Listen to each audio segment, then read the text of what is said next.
Andrea, in the city on the lake in Utah. Oh, Afternoon, gents.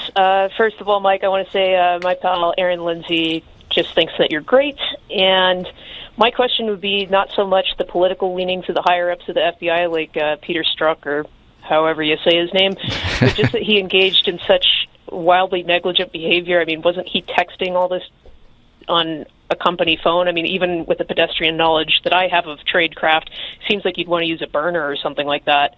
And 10,000 text messages has got to cut into your workload. I mean, wouldn't that alone, his judgment there, just be enough to can him rather than moving him to human resources like they did? yeah. I mean, you would think if you do the math on 10,000 texts over a period of 3 or 4 months, you really don't have much time for anything else. What about the interoffice romance? There was Yeah. wasn't there a married person involved in this? I would be speculating. Andrea, do you know the answer to that?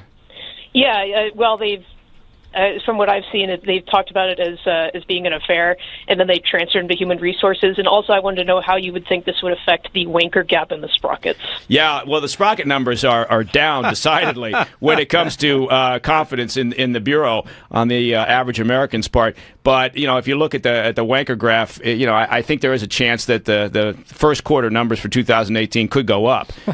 So it just depends on what we see over the course of the next few weeks. So inside a question. That's like, Yeah, it's a super inside question. You couldn't even get someone from Langley could call and they wouldn't have as inside a question as that. Thank you, Andrea.